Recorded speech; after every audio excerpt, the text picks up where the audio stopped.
Paranormal Dimensions is a regular feature on Mondays on the Paranormal UK radio network.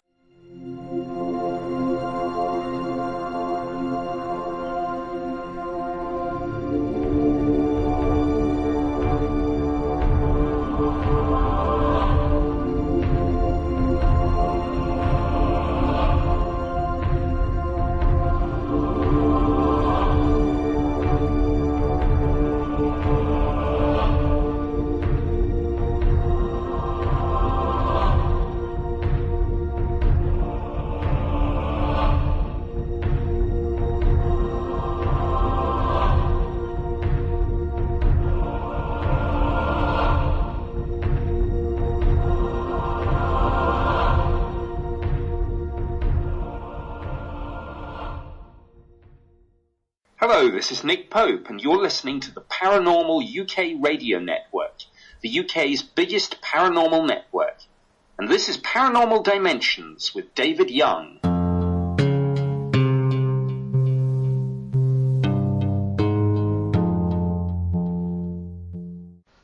Hello, and thank you for that intro, Nick.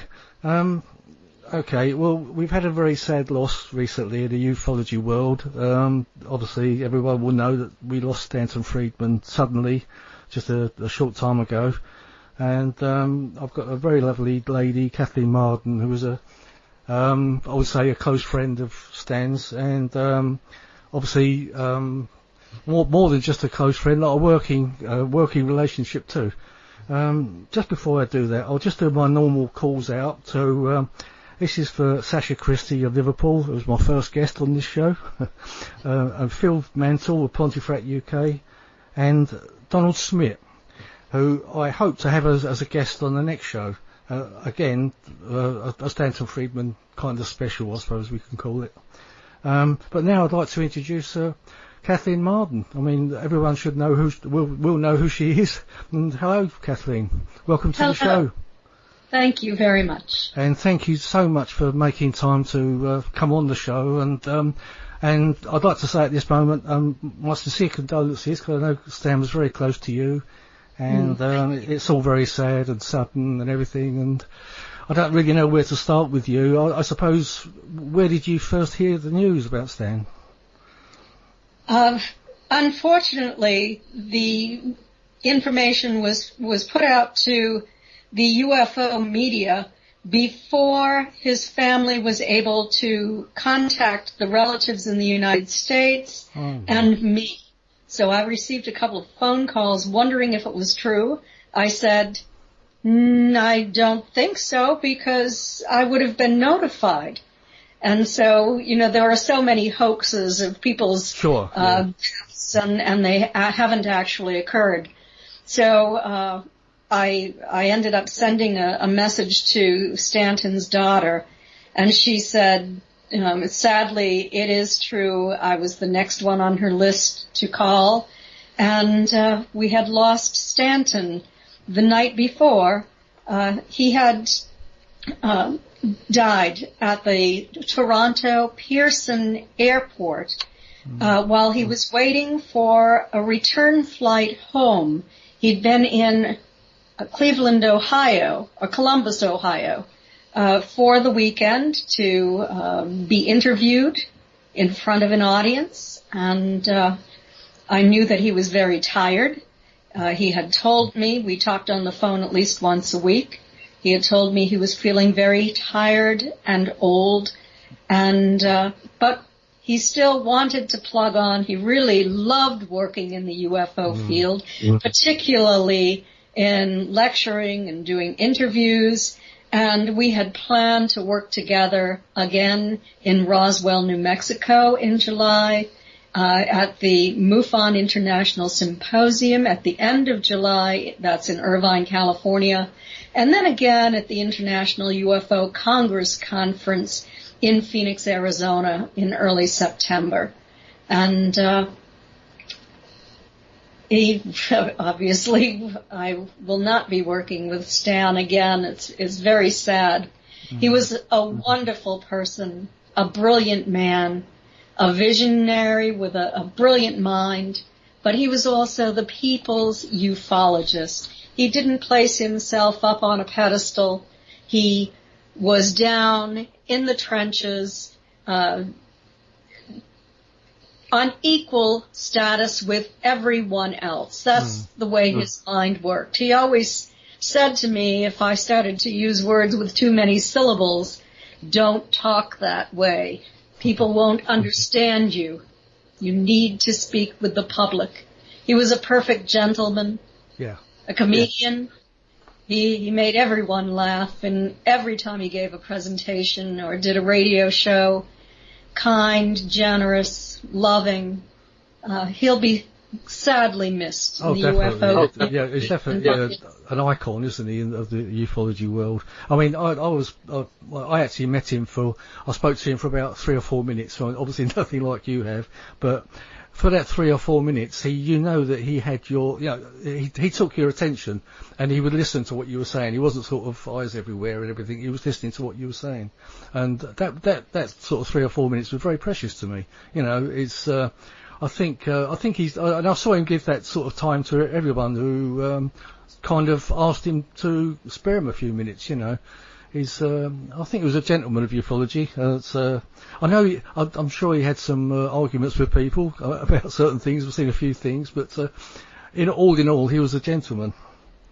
And, he was. He took on the debunkers, actually the disinformants, the individuals who would hurt people in order to promote an agenda or a certain set of false ideas, and he took them on. Stanton was a very honest person, very upright, and he was willing to call them out for their false information. Yeah, and he would lay the facts out, wouldn't he? Yeah, I know. Yeah, so like the MJ12 documents were very interesting, which he had a few arguments about, didn't he? Yes, and he did examine the MJ12 documents. He wrote the book Top Secret Magic about his work on those documents, but then after that, many, many more documents were released to the public, and at least some of those were just fictitious, and there was no evidence that they were real. And so he always was a person who would separate fact from fiction. If it was a phony document, he knew it was a phony document.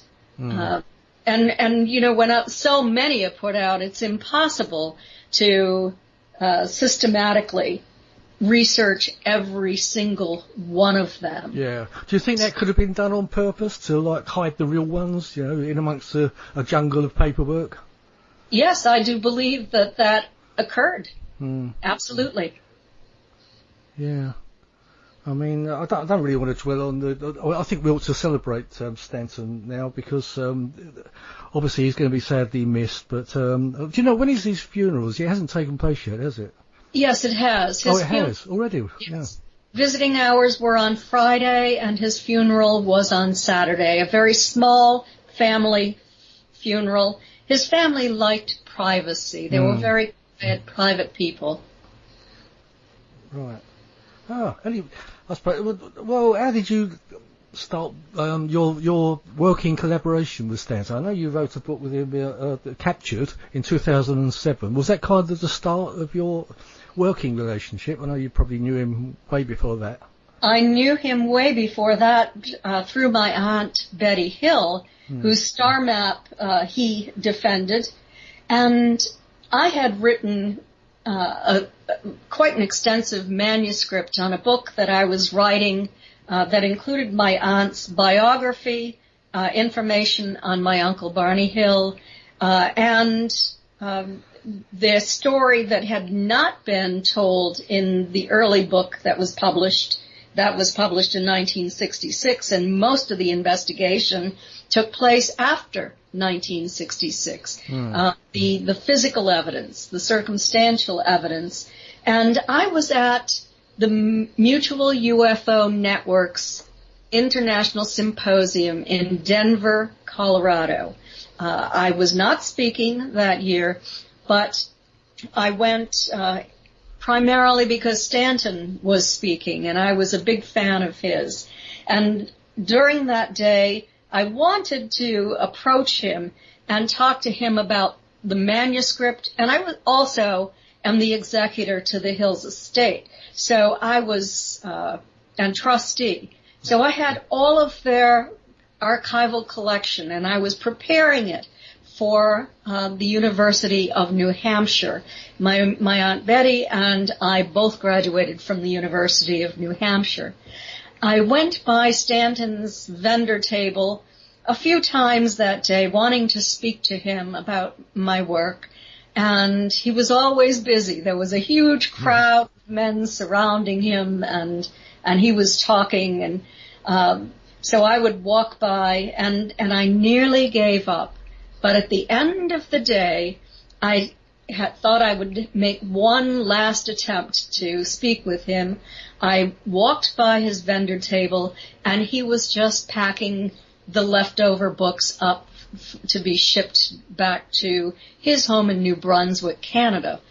And I spoke with him, and he said, well, why don't you join me for dinner? So we went to the dining room, and we sat down, we had a dinner together, and at the end of our conversation, he told me that he was very interested in my work and wanted to arrange to drive from his house to my home in New Hampshire. I live in Florida now, but I lived in New Hampshire then. And so we arranged for him to visit my husband and I, and he stayed for a few days. He reviewed all of my files, read my manuscript, and at the end of this reading, he told me that he was impressed with what I had written, that he would be happy to join me because I was being scientific and unbiased. So that was the beginning. I wanted him to write more of the book than he had time for. He had time to write the beginning of the book, the foreword, and he also had time to write 2 chapters in the book on his involvement in the Starmap investigation and his arguments against the debunkers. So that was his contribution. We worked so well together, traveling, working at a vendor table together, sometimes even lecturing on the Betty and Barney Hill UFO experience together. Sometimes I did it without him. But we developed a great friendship, and we went on to write 2 more books together. Science Was Wrong, and Fact, Fiction, and Flying Saucers. So it was, I thought that we achieved a lot. He did as well, and we had a very happy working relationship.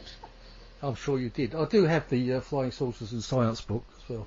So I need to get the 3rd one now as well. But, yes.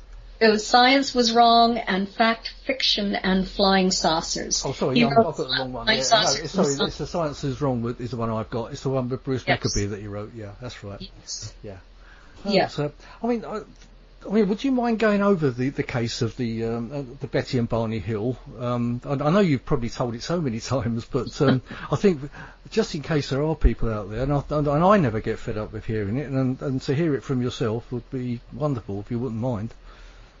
Certainly. Well, I was 13 years old when my aunt, Betty Hill, and my uncle Barney decided to take a short vacation to Niagara Falls. I had been there the previous month. I had photographs of the trip. I had gone with Betty's sister, my Aunt June, and we had a wonderful time. And Betty turned to Barney and said, you know, I've never been to Niagara Falls. I'd love to go. And Barney decided to surprise her with this trip. In September of 1961, she had a work vacation. She was a social worker for the state of New Hampshire, and he took a few days off from his job at the post office. They set out, they went to Niagara Falls. It doesn't take very long to visit Niagara Falls, so they continued on through Canada to up through Ontario, then on to Montreal. where they had a wonderful time visiting, and decided to head back to New Hampshire on the night of September 19, 1961, because a hurricane was coming up the coast and they wanted to be at home when the hurricane hit. So on their journey home through upstate New Hampshire, Betty spotted a new light in the sky that was coming in closer and closer. She called Barney's attention to it, and he decided to stop to get a better look at this thing. She thought it might be a satellite. He thought that it might be a conventional aircraft. But they got out of the car and they looked at it. They realized it was silent. And they had binoculars because they'd gone to Niagara Falls. They wanted to have them for that. And the craft came in closer and closer. They got back into the car, and it was traveling along beside the car, sometimes in front of the car.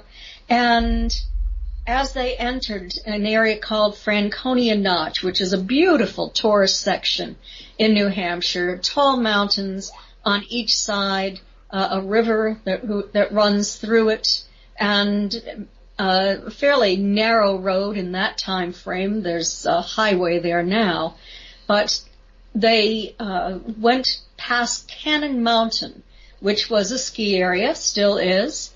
And on the top of Cannon Mountain is a building that was lighted.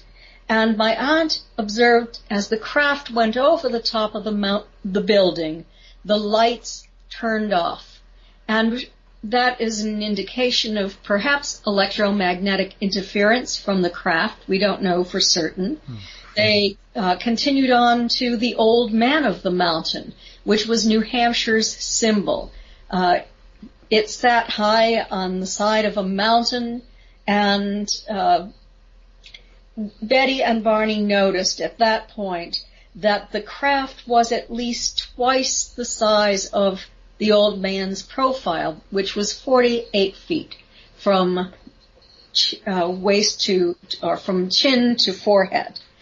They got back into the car, headed south, watching this craft as it was bouncing back and forth in the sky, traveling in a stair-step pattern, very, very unusual, coming closer and closer. They exited Franconia Notch into the tourist area at Indian Head. This is where the motels, the hotels, and the tourist attractions were. It was the off-season, so everything was very, very quiet. It was about midnight at that time when this craft surged ahead and descended over the highway in front of Betty and Barney. And they had to stop their car in order to not be directly under this craft. It descended even further. Barney stepped out of the car. He left the motor running. Betty was seated in the driver's seat. He looked at the craft through binoculars. At that time, he estimated it was 200 feet in the air, and he could see a lighted row of windows along a silent, disc-shaped craft that was just hanging in the sky. And Betty looked up. She said that at that point, it was so large, it filled the windshield. And Barney then stepped away from the vehicle, and when he did, the craft moved to an adjacent field. He followed it into the field, still attempting to identify what it was, because he knew it was impossible for Earthlings to be visited by extraterrestrials. And so he walked into the field. The craft had now descended to within 100 feet of the ground, and he put the binoculars up to his eyes. He saw 8 to 11 non-human entities looking down at him. He became frightened. He was trying to convince himself that this was something else, that his eyes really weren't seeing what they were seeing. There was cognitive dissonance going on there. All of a sudden, everyone except for one of these figures moved away from the window toward a panel. Their arms went up, and when this occurred, something started to drop down out of the bottom of this craft. Barney immediately feared for his life. He thought they had a plan, and that plan was to capture him like, quote, a bug in a net, close quote. He pulled the binoculars away from his eyes, breaking the leather strap in the process, and ran screaming back to the car, telling Betty that they had to get out of there or they were going to be captured. As he was entering the car, he noticed the craft was moving back in his direction. He went speeding down the highway. He told Betty to roll down her window and look up. She did. She was expecting to see lights from the craft because tiny red lights were on each side of that craft and had started to extend out on little wing-like structures. She rolled the window up. She said, I can't see anything. Maybe it's gone. All I saw was blackness. Within moments, she and Barney heard a series of code-like buzzing sounds striking the trunk of their vehicle. It caused the car to vibrate, and a tingling sensation passed through their bodies. The next thing they knew, they were 35 miles down the highway with very little memory of what had occurred in the interim. They did remember encountering a roadblock somewhere. They weren't sure where that was. It seemed that they had somehow turned off the highway and onto a strange road. They didn't know where that was or how they arrived back at this spot down the highway 35 miles. They heard another series of buzzing sounds, and Betty looked for the craft again. Barney stopped the car, drove from side to side on the road, trying to make that sound, still arguing with Betty. It couldn't have been a flying saucer.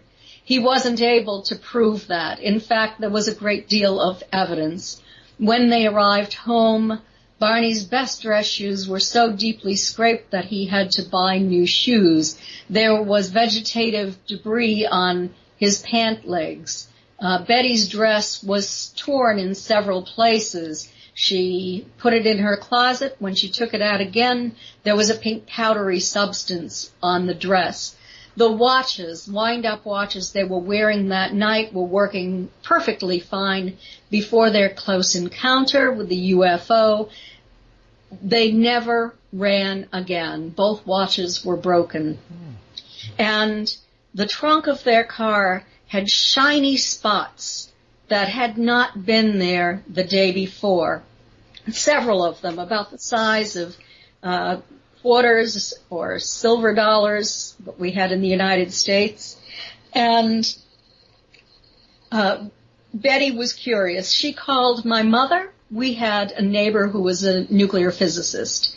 And my mother asked what Betty should do about this. He said, if you have a compass, take it out, move it around the car, and see if the needle of the compass moves. Well, when Betty placed it over those spots, the needle whirled. But when she moved it to another part of the car, the needle dropped down. And this was on the trunk. I think you might call it the bonnet. That's right. Yeah. Yes. And so there were so many mysteries. And Barney was deeply disturbed about what he saw. He had conscious, continuous recall. It's in the earliest reports of observing entities that were somehow not human, dressed in shiny black uniforms, looking down at him. And he developed post-traumatic stress disorder over the experience he'd had. Betty and Barney eventually were referred to Dr. Benjamin Simon, a renowned psychiatrist. who treated veterans returning from World War II when he served in the Army, and won 2 great awards for the work he did because he used deep trance hypnosis, a method that he had developed to help to resolve the emotional problems that cause physiological symptoms in all of these veterans who were returning from the war. He used that on Barney as well. Betty was not suffering from the trauma that Barney was. Betty had not seen the non-human entities. At least she had no conscious recall of that, as Barney did. And so he worked very successfully with Barney, hypnotizing him once a week for 6 months, the hypnosis and the psychotherapy after, and also with Betty. He hypnotized them separately so that they couldn't share information. That was extremely important in the investigation of this case because one did not know what the other saw or said about it. And in the end, their stories meshed. I just must correct myself when you said about the trunk. It's actually the boot, we call it here. The boot, okay. And it's and the hood, what you call it, that's the bonnet. Oh, okay. Okay. Just to get myself right, otherwise I'll get people saying, "Oh, you got that wrong." Sorry about that. No, it's my fault. I'll have to brush up on my British terms. I was actually very fascinated about the Starmap investigation because Stanton was heavily involved with that, wasn't he? Yes, he was. I don't know if I've sort of skipped away from the regression part of it. Is there more from the regression that you can mention, or? Well, I can tell you that Betty and Barney were regressed separately each week, a total of 11 regressions in all for each person. And these were 1-hour sessions. Through hypnosis, they separately recalled every part of their trip, including the close encounter, and then their memories were opened up to identical stories of finding themselves in a strange place, tall trees all around, a dirt road, and a roadblock in front of them. These entities walked toward the car. Betty and Barney became very frightened when they realized that these were the entities that Barney had seen in the field. Betty tried to run away, to escape. She was intercepted. Barney was escorted after Betty to the craft. Betty fought when she was being taken onto the craft, and this is how her dress was torn from waist to hemline, and the hem was torn down on one side. Taken on, given very unusual physical examinations. They were very interested in our skeletal systems, our ligaments, our joints, our muscular system. They were very interested in their hair, in their skin, and took their shoes off to examine their feet, closely examined their hands. And these were separate examinations. Betty's was first. They inserted a very large needle into her navel that caused her great pain, but they took the pain away when they realized it was hurting. Because of this, she began to trust the one that she called the leader. He's the one that we know now as an escort. He was a leader of sorts because he was the individual who was familiar with Betty, who would take an experiencer time and time again. And so after Betty's examination, the examiner went in and did an examination on Barney, and Betty had lost her fear of the leader at that point. She said to him, "I know you're not from around here. Where is your home port?" And this is when he produced a 3-dimensional star map of sorts. She said that it was almost like looking out of a window. It was 3-dimensional. The stars were various sizes and various colors as well. And some of those stars, she understood, were trade routes. There were many lines drawn between them. And then one of them was our sun, and others were connected by dotted lines. And those dotted lines represented expeditions that they were taking. So very, very interesting. Under hypnosis, Dr. Simon gave Betty the post-hypnotic suggestion that if she could remember that map that she saw, and if she was able to draw it without causing herself too much angst, then she would be able to draw that map. She did sketch that map, and 2 of the stars in the foreground are about the sizes of nickels, or even maybe as large as quarters. There were 3 actually smaller circles, and then the others were more or less the size of pinpoints. Marjorie Fish, who was a brilliant woman from Ohio, decided to investigate Betty's star map. And she began to build 3-dimensional models representing our local galactic neighborhood out 55 light years. She had to go to the university and actually sit down in the astronomy department and copy the distance data from their astronomical catalogs. Take that data back to her home, and using monofilament line and beads of various colors and sizes, build that star map with all of the qualities of those stars as well, the size of their mass, the color, the distance, all in their proper place on that map. She looked for many years, and she could not find an exact match. Initially, she thought she'd find many. But finally, a new catalog was released in 1971. There was different distance data in that catalog, and some new stars also had distance data that had not had it before. She was able to take that home, move some of those stars around. She had actually built 14 different models, but she moved the stars around in one of these models, and lo and behold, she had a perfect match, nearly, for Betty's star map. And then the problem was, who would vet her work?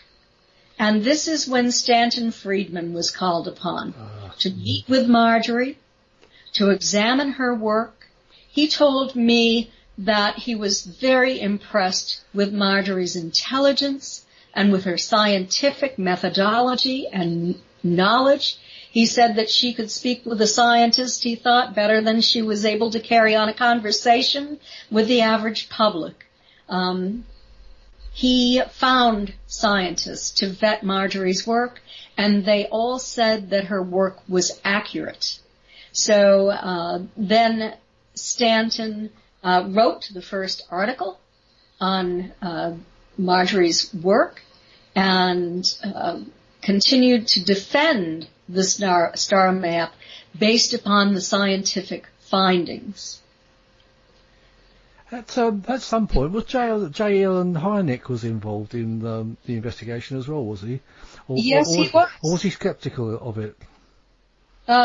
He was, he said, scientifically skeptical because of the psychological part of this, the hypnosis, Barney's post-traumatic stress disorder. But I did meet Alan Hynek when he was visiting with Dr. Simon. Betty, Barney, and I went to Dr. Simon's home, where Dr. Simon hypnotized the two of them together in front of Alan Hynek and John Fuller, who was the writer of the first book on their case. I was there. He hypnotized them separately, and they went through certain steps of their hypnosis as if they were driving in the car, sitting in the car, and talking to each other about what they were observing. I think that Alan Hynek believed this. Many of the scientists who did study this case believed that this really did happen. There was the scientific evidence and the circumstantial evidence. And so I think that was important. And with regard to the star map, there were properties that were highly unusual. In 1972, when Marjorie had completed her work and found the last 3 stars, she found that all the pattern stars were sun-like, although only 5% of the 1,000 stars in the local galactic neighborhood out 54 light years are sun-like. And the map made sense, nearest star to nearest star. If a spacecraft from another planet were going to go exploring through space, they were all in a plane, which was like pepperoni on a pizza, not raisins in a loaf of raisin bread. So it would be much easier to travel along that plane. And the pair of base stars was unique because they were 39.2 light years from the sun and only 1/8 of a light year apart from one another. Yet they have the properties of our sun. They have 93% of the solar mass, 91% of the diameter on Zeta Reticuli 1, 79% of the luminosity, an abundance of iron. And for Zeta Reticuli 2, which was at the very forefront, the size of a quarter, it had 99% of the sun's mass, 99% of the sun's diameter, and 102% of the luminosity. So they had very special properties as well. And I know that our scientists are going to take a look at those 2 stars. And I'm very, very interested in learning if they really do have a planet or planets around them. I do know that it was announced that they did find a large planet around Zeta Reticuli, but then that statement for some reason was withdrawn. I suspect that it was withdrawn because there's so much public interest in that. And I know that the government is not very happy when it has to answer to the media. When it has to admit something, yeah. Yes. There was another very interesting piece of evidence in that case, too. Betty was shown alien script, and she had asked if she could take that evidence home with her. Originally, the leader told her, yes, she could take it home, and she was very happy. This was her evidence. But as she was leaving the craft, the smaller entities on board who served as the guards and as the assistants were very upset when they noticed that she had that booklet, whatever it was, with her. It certainly wasn't a book. And they took it away from her. And she was extremely upset. The leader told her that he was sorry, that she couldn't have it. The decision had been made that it would be best if they didn't remember what had occurred. and he apologized for frightening her. One thing I have to mention about this crew is that they were very apologetic. They said, reassured Betty and Barney that they would not be harmed, that they only had a few simple tests to do, that they would be returned to their car and could be on their way back home. So they were very respectful of Betty and Barney, even though they had grabbed them off the highway, kidnapped them. They tried to reassure them that they would do no harm. Because obviously there have been other abductions. I wonder if this may have been a different race, because if they were so interested in Betty and Barney, and they're looking at things like their hair and fingers and whatnot, could there have been a different race, I wonder, to other ones? Because we do hear that there are several races visiting this planet. I don't know what your opinions on that, but... Yes, there are several races visiting this planet. I am the Mutual UFO Network's Director of Experiencer Research. I have a team of 33 people who work on my team, and we receive up to 150 reports per month from individuals who are just looking for someone that they can talk with about this, who will not criticize them. And I've also conducted and worked on 3 major academic studies on experiencers as well. And Betty and Barney, remember, we were not aware that anyone else had been abducted before Betty and Barney. We found out later that there was an abduction in Brazil, the Antonio Villas-Boas case, but we didn't know that in the United States when Betty and Barney were taken in 1961. I have since worked with people. I'm also a hypnotherapist and a quantum healing hypnosis practitioner, and I have worked with people who have encountered various races of entities, and some of them seem to work together. Others seem not to work with the other groups. I'm aware of several different races of what we call the Greys, and it appears that Betty and Barney were visited by one of those races of Greys. Their skin was gray.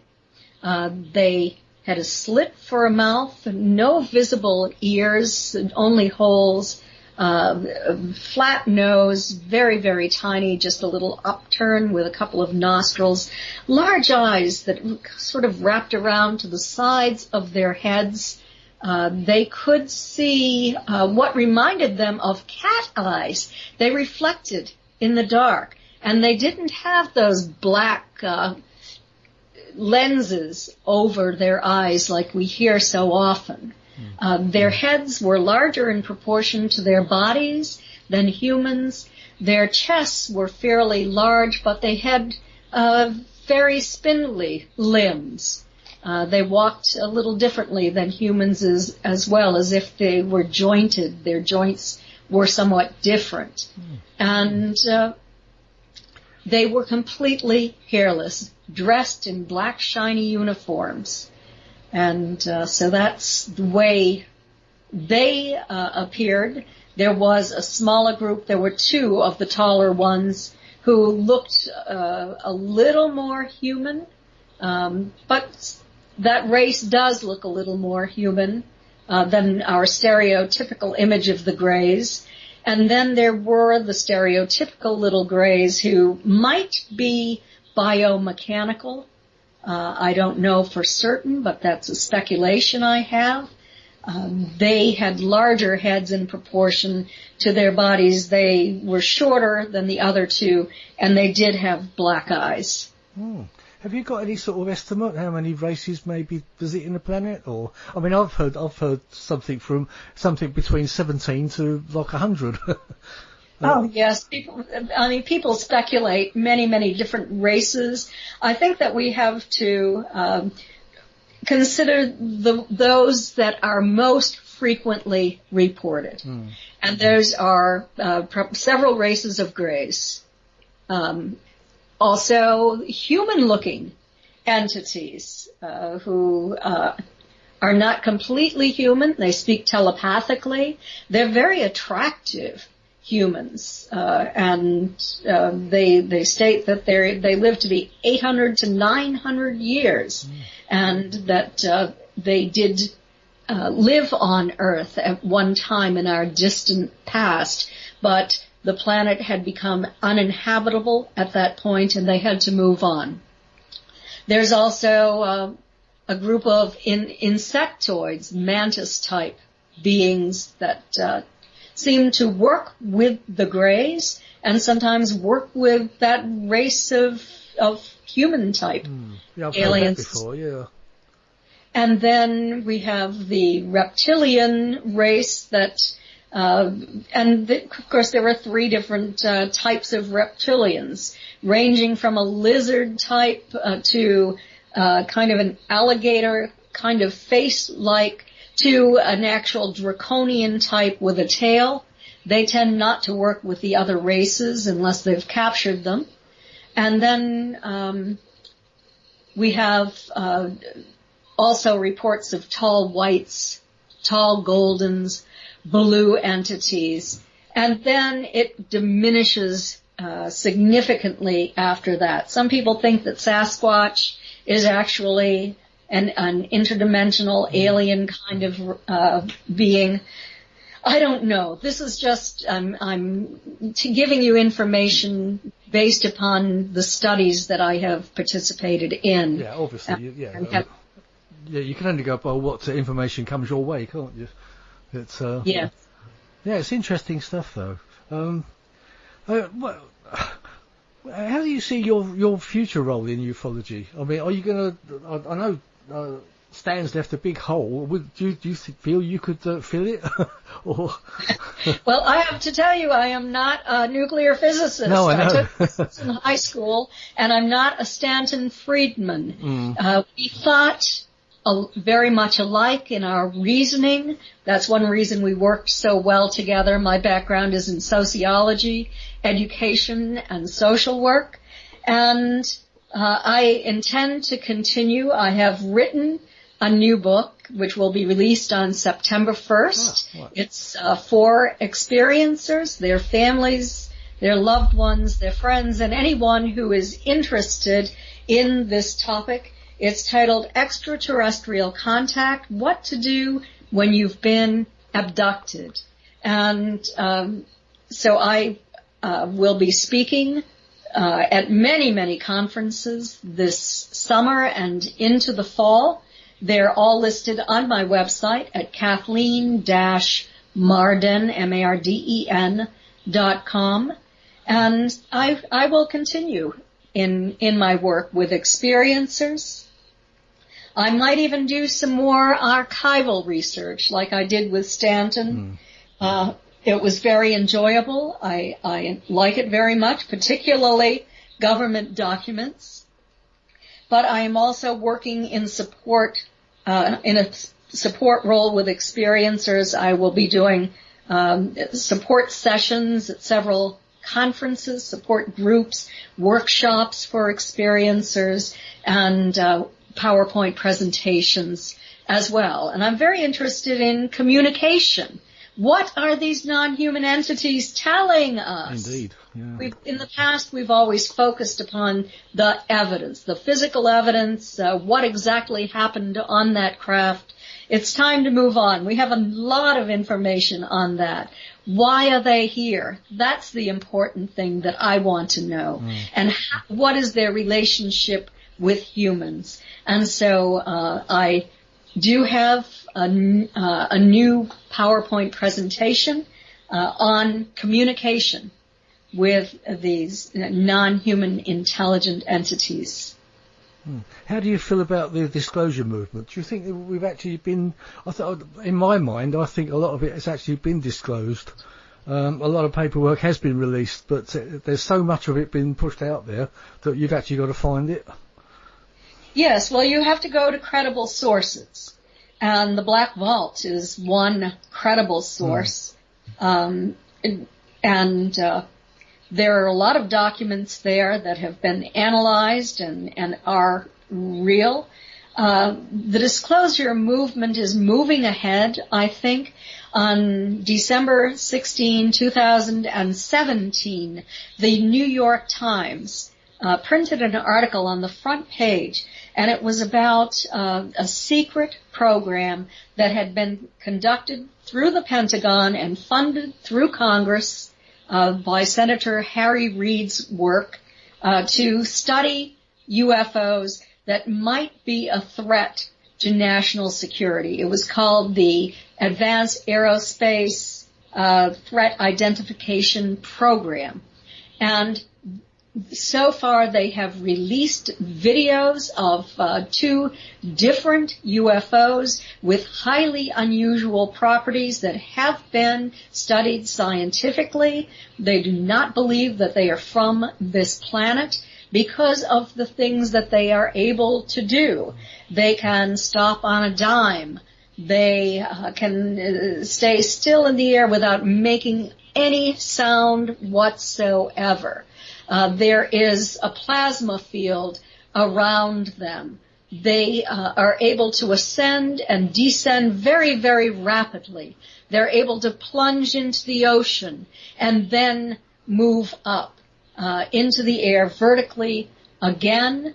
There have been interviews with David Fravor, who was a highly experienced naval pilot who was on one of those planes that had these UFOs on radar. And it was Lou Elizondo, who was the head of the ATIP program. From there, a rock star who had been very, very popular, had an interest in all of this, and he put together the To the Stars Academy for Arts and Science, and he was able to attract Lou Elizondo, who had left the ATIP program because of the overwhelming secrecy. And he and others were able to attract several individuals, top-level scientists for the government, and military intelligence people, CIA people, and they are working together on disclosure. And I think that disclosure is probably has happened. Lou Elizondo said it did happen on the front page of the New York Times. They don't publish false information. It has to be checked out. But it will continue to take place in the United States. And, we're the ones who always dragged our feet. Other countries have been much more willing to come forward with their UFO files. So I think I'm optimistic that it will happen. As you know, in the UK, they've really released a torrent of UFO files, and I think a lot of the disclosure is actually buried in amongst all that, and you've really got to go through it. It's like hiding a tree in a forest, I think, really. Yes, yes, and this work is very tedious because you do have to go through thousands of files before you can find a gem. Yeah. I mean, on my site, I've got a Paranormal Dimensions site on Facebook, obviously linked to this program, so I will put a lot of links and things to yourself and your website and books and everything else. I've got a few more minutes to let's see if I can find a couple of questions. Now, what interested, that pink powdery substance that was on Betty's dress, wasn't it? I don't suppose any of it was analysed, was it? Yes, it has been analysed. Was it? It's 6 different scientific laboratories. And the first was the University of Cincinnati Chemistry Department. They did everything they could to try to analyze what that powder was, and to create that on her dress, to bleach it out, to do everything. They could not create that same effect on Betty's dress. It has been analyzed by several other scientists, 5 additional ones who were at the top of their field, highly qualified, and no one has ever able to identify that powder. The speculation is that the non-human entity's hands had either a fungus or a yeast on them, that because the areas of Betty's dress that were most heavily saturated with that pink powder were the areas where Betty stated they had touched her. And so what the speculation is that perhaps they used a sterilization process on Betty's clothing, on Betty when she entered the craft. It killed the bacteria, and that this fungus or yeast deposited from their hands onto the dress grew and flourished and then died off. The substance fluoresced under a black light, and we'll find that that certain yeasts and funguses do as well. Does it still exist? I mean, yes, her dress is in an archival collection at the University of New Hampshire, her alma mater. Right. So is it I mean, I just wonder if it might end up in the Roswell Museum or something at some point. No, it won't. There are photographs of her dress. I'm giving a lot of my archival collection to the Roswell Museum, and the photographs of the dress. So they have that, but they don't have the dress itself. It will remain at the University of New Hampshire in Betty's and Barney's archival collection. Yeah. There are 2 archives in their names. One is for their civil rights activities, their work in the civil rights movement in the United States, and also their UFO collection. Right, so I imagine that's really where it should be, isn't it? So yes, yeah, it would be nice to have part of it at the Roswell Museum, but when I gave the dress to the university, I hadn't even thought about cutting out a piece of it to give to the museum, unfortunately. Yeah, just one of those things, isn't it? So what keeps you motivated in this business? Do you have any disappointments sometimes? Or? I'm fascinated by this research. I'm constantly looking for the answers. And when I find one answer, I move on to look for another. So that consumes nearly all of my time, in addition to the work that I do with the Edgar Mitchell Foundation for research into extraterrestrial and extraordinary encounters, and the Mutual UFO Network. I'm very busy with those. I'm speaking at conferences, and I will write another book as well. I'm just, I have to decide what I'm going to write it on. Should I write a book on Stanton's life, the Stanton that I knew, and my memories of the work we did together? I think that would be really a lot of fun to do. Yeah, I think that should be done, actually, Kathleen. I think that would be wonderful. I think somebody should. Yeah, I think you really should do that. There you go. That's my opinion. For what it's worth. Well, thank you for your opinion. I've received the same opinion from several other individuals. Yeah. Oh, good. Anyway, thank you very much for your time. I'm afraid that's gone so quickly. Yes. It's been wonderful. Thank you so much again for sparing your time. Once again, my sincere condolences. You know how everyone feels about. I mean, I think we were all shocked and disappointed and upset and all the other words of description. But yes. Again, thank you, Kathleen, and I hope to get to speak to you again at some time. But I'll certainly keep a lookout for those books that you're talking about. And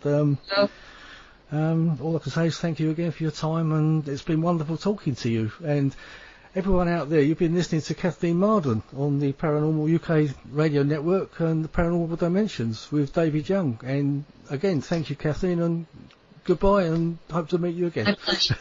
Take care of yourself. Thank you. Bye-bye. Bye-bye.